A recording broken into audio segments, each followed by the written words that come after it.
والنجم إذا هوى ما ضل صاحبكم وما غوى وما ينطق عن الهوى إن هو إلا وحي يوحى علمه شديد القوى۔ الحمدللہ، آج ہمارے اس مختصر سے دورے کا پہلا دن ہے اور آج ہم نے ابتدائی اور بنیادی جو چیزیں ہیں ان کی طرف تھوڑا اشارہ کرنا ہے اور ان کی تھوڑی معرفت کرنی ہے۔ تو آپ جانتے ہیں کہ وقف جو ہے اس کا لغوی معنی ہوتا ہے رکنا، ٹھہرنا، اور اس کی تعریف یہ ہے کہ کلمہ غیر موصول پر آواز اور سانس چھوڑ کر ٹھہرنا۔ وقف کی اقسام میں سے ایک قسم ہے وقف بالاسکان، اور تمام حقوق میں سب سے اصل یہی ہے کیونکہ اس میں مکمل طور پر استراحت ہوتی ہے۔ اور نمبر 2، یہ تمام حرکات پر ہو جاتا ہے۔ اور پھر وقف میں بسوں کا صرف اور صرف حرکات کا دخل اندازی ہوتا ہے، اور بس اوقات حرکات کے ساتھ ساتھ حرف کی بھی دخل اندازی ہوتی ہے۔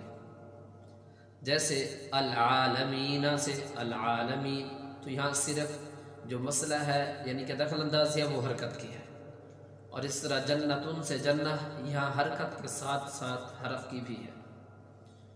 اور یہ جو باب ہے باب وقفی حمزہ و ہشام، یہاں پر حرف کے یعنی کہ حرکت کے ساتھ ساتھ حرف کی بھی دخل اندازی ہے۔ اور یہ جو حرف ہے حمزہ، یہ تمام حروف سے ثقیل ترین یعنی کہ مشکل ہے۔ اس کی وجہ یہ ہے کہ اس کا مخرج جو ہے وہ سب سے دور ہے، یعنی کہ مخرج کی دوری کی وجہ سے یہ ثقیل ہے، مشکل ہے۔ اہل عرب نے اس میں مختلف قسم کی تخفیفات کی ہے، اور یہ حمزہ ایسا حرف ہے کہ جس کے شروع میں اس کی اپنی ذاتی آواز نہیں، یعنی کہ با، تو شروع میں با کی آواز آ رہی ہے، جیم، خا، دال تو آ رہی ہے۔ اس حمزہ کے شروع میں اس کی ذاتی آواز نہیں، کیونکہ یہ اصل میں اعمزہ تھا۔ اعمزہ تھا تو یہ پڑھنا مشکل تھا، تو اہل عرب نے اس میں تخفیف کر دی، دوسرے حمزہ کو گرا دیا اور پہلے حمزہ کو ہا سے بدل دیا، کیونکہ یہ جو لفظ ہے نا احراق، یہ بھی اصل میں اقراق تھا۔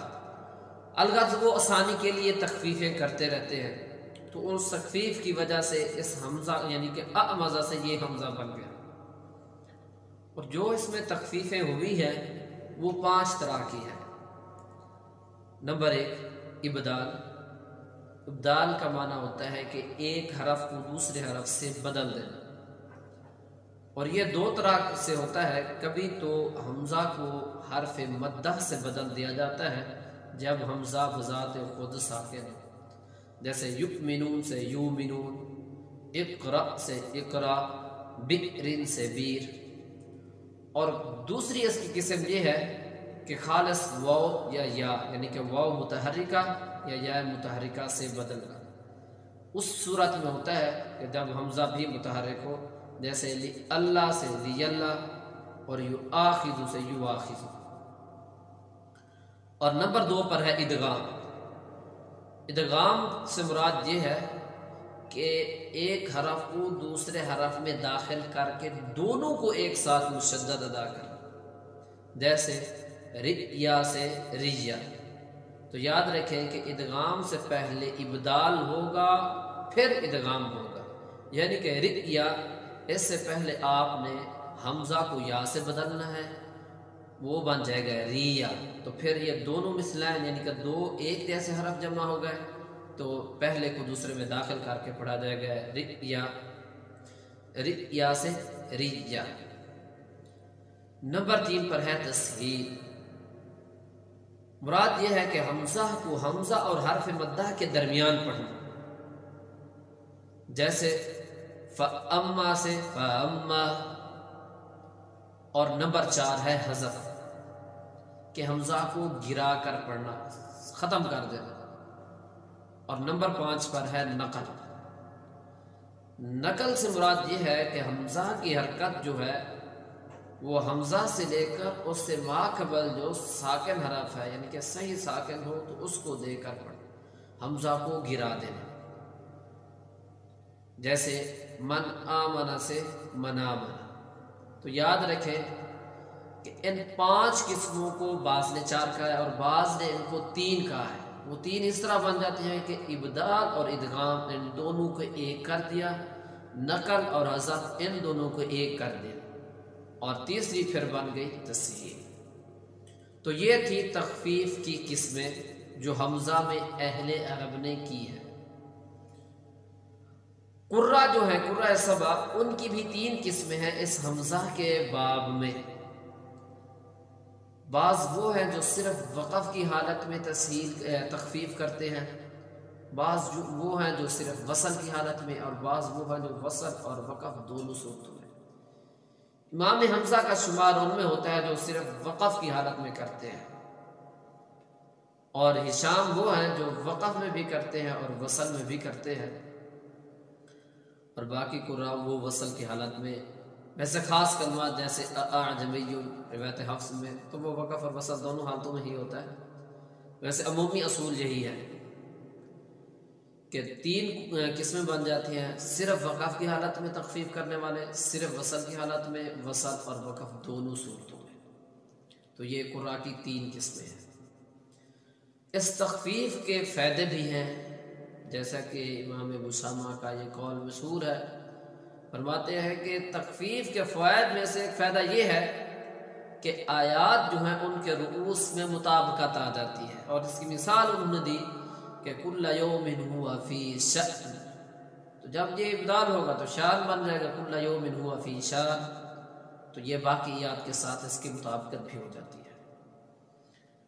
تخفیف امام حمزہ جو اس باب میں کرتے ہیں اس کی 2 قسمیں ہیں۔ ایک کو کہا جاتا ہے قیاسی، یعنی کہ جو کسی اصول کے مطابق ہو، صرفی جو یعنی کہ عربی کے قواعد ہیں ان کے مطابق ہو، اور دوسری ہے رسمی جو رسم الخط کے تابع ہو۔ اور یاد رکھیں اس کا بھی قواعد عربیہ کے مطابقت ہونے کی، اس کی بھی مطابقت ہونا ضروری ہے، یعنی کہ یہ قواعد کے مطابق بھی ہوتی ہے اور رسم الخط کے مطابق بھی ہوتی ہے۔ تو جو قیاسی ہے اس کی 2 قسمیں ہیں، متفقہ اور مختلفہ۔ متفقہ یہ 7 قسمیں ہیں جن کو یعنی کہ تمام ائمہ نے نقل کیا ہے، اور مختلفہ یہ 3 قسمیں ہیں۔ ان سب کا بیان آگے آئے گا